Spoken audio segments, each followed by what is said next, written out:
حي على الفلاح. We were taking a look at some of the supplications of the Prophet Ibrahim, or Abraham, may peace be upon him, alayhi salatu wassalam. And I made mention of how broad his supplications were. They were not just for himself. They were not only for his offspring, but they included cities. They included the whole globe. They included you and I. They were for produce, they were for guidance, and they had so many different angles and aspects. In his own life, he also went through hardship. Allah did not give him offspring for a very, very long time. Many of us, we get married, mashallah, we take it for granted, and we expect to have children at a certain time, not realizing that sometimes one of two things happen.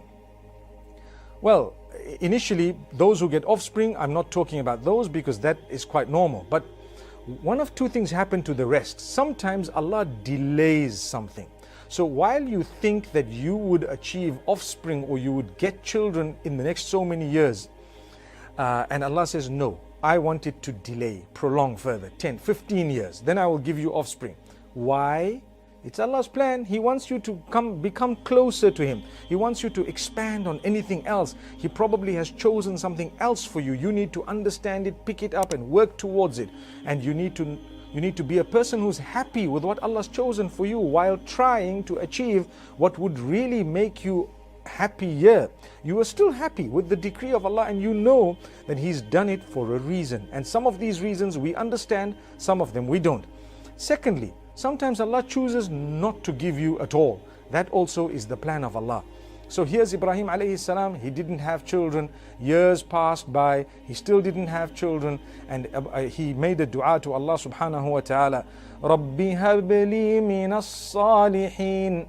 Rabbi habli minas salihin. Oh Allah, grant me offspring who will be pious, who will be good, who will be acceptable to you. Now, when we ask for offspring, a lot of the times, and I've seen this with people who are asking Allah for children, because Allah makes it sometimes, makes them, or gives them a bit of a pause. They say, oh Allah, grant me offspring, grant me children, grant me children. Add a clause to it, oh Allah, grant me good children, pious children, give me children who will obey you, give me children who will please you, and so on. Very interesting how to add something gives value to the dua. So don't just say, oh Allah, grant me children. Oh Allah, give me children who will be the coolness of my eyes and always within your obedience. Or when it comes to money, wealth, people ask Allah, oh Allah, bless me with money. Oh Allah, I got to pay my bills. Oh Allah, I got a debt. Oh Allah, help me to pay my debt. Wait, add a clause to it. Oh Allah, grant me wealth that I can use to earn your pleasure. And then when you get it, use it to earn the pleasure of Allah. Because sometimes people say, oh Allah, when you give me, I'm going to do this, I will build a masjid, I will do this for the poor, I'm going to give so much percentage, Then when Allah gives you, it doesn't come because you say, no, I still need to do this, I need to do that. Don't be hypocritical.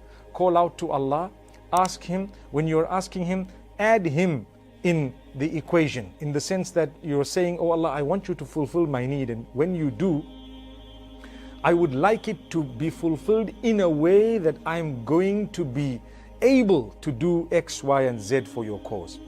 Now, I quickly want to distinguish between people who connect something that Allah will give them to something they will do if Allah gives them. That's not what we're saying. So you don't say, oh Allah, if you give me children, then I'm going to give you this. Oh Allah, if you give me this, then I'm going to give you that. That is not the way forward. That is not actually correct. It's not right to say that. But what you say, oh Allah, grant me those who are good. Grant me wealth that is blessed. Grant me wealth that I will be able to spend in your cause. I've already got a plan. It's all there. I just want that wealth to be able to do this. I want this wealth so that it can be part of what I'm going to do. There's a subtle difference between the two. I'm saying, oh Allah, give me pious offspring. I'm not saying, oh Allah, if you give me the offspring, then I'm going to do this for you and that for you. You see, one is called a nadhr, when a person promises Allah that, oh Allah, if I pass my examination, then I'm going to give a charity. Allah says, I don't need that charity, so maybe you don't need to pass. You see? It's like we are saying to Allah, you need the charity, so if you give me this, I'm going to give you that.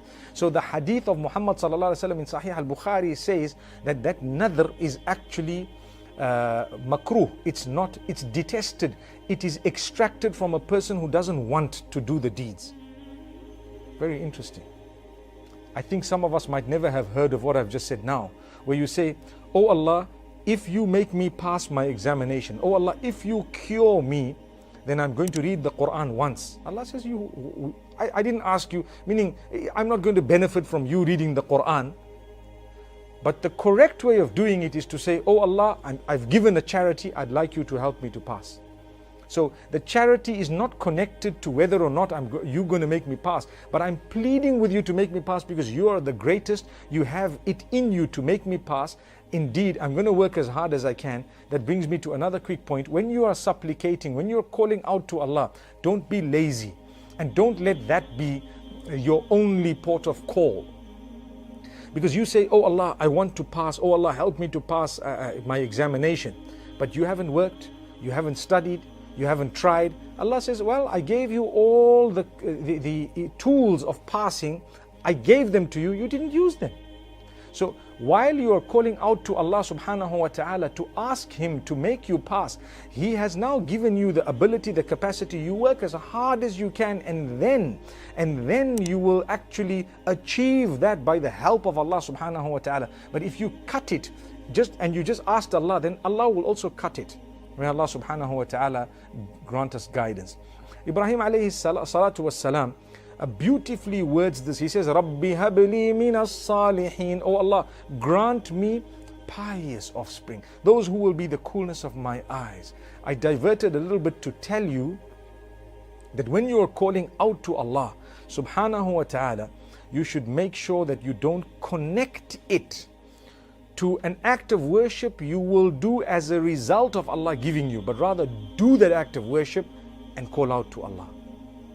So this nadhr, it's called a nadhr. Nadhr meaning a vow, where you are vowing. You don't vow to Allah to say, if you give me, I'm going to give you. But rather you give and you do and you say, oh Allah, I've done this. But what happens to those who have already made a vow? Well, if you've already made a vow, you need to fulfill it. You need to make sure that you fulfill it. You don't say, oh Allah, if I pass, I'm going to go for Umrah and for Hajj. And when you pass, you don't go for the Hajj or for the Umrah. Some people say, oh Allah, if I pass, I'm going to fast for 60 days. Why did you make it so difficult? Just say, oh Allah, I'm going to fast for 3 days and I'd like you to make me pass. So whether or not I pass, I'm still going to fast for the 3 days, but I'd like you to make me pass. There is a difference between the two, and it's all connected to the greatness of Allah. If you understand that Allah is independent, you would understand He does not need your acts of worship. Rather, you need your acts of worship. May Allah make it easy. So when Allah subhanahu wa ta'ala heard this dua of Ibrahim alayhi salatu was salam, at a certain point, Allah subhanahu wa ta'ala granted him offspring. Allah granted him Ismail alayhi salam. He was already old. And when he got that child, he actually thanked Allah subhanahu wa ta'ala so much. He praised Allah subhanahu wa ta'ala. He thanked Allah subhanahu wa ta'ala. And he says, oh Allah, I thank you for having given me these children or these offspring at old age. And he made a dua for those children. So this is Ibrahim alayhi salatu was salam. And he says, you see the term kibar is used, which means, kibr means pride, but kibar means old age. So we're not talking of kibr, which is the pride, but we're talking of kibar. In old age, he was granted Ismail and Ishaq alayhima as-salam. And then he makes a dua for these children of his, and he keeps on asking Allah subhanahu wa ta'ala, oh Allah, I thank you for what you've bestowed upon me. Let's listen to these beautiful verses. Verse number 39 onwards of Surah Ibrahim. الحمد لله الذي وهب لي على الكبر إسماعيل وإسحاق إن ربي لسميع الدعاء رب اجعلني مقيم الصلاة ومن ذريتي ربنا وتقبل دعاء ربنا اغفر لي ولوالدي وللمؤمنين يوم يقوم الحساب.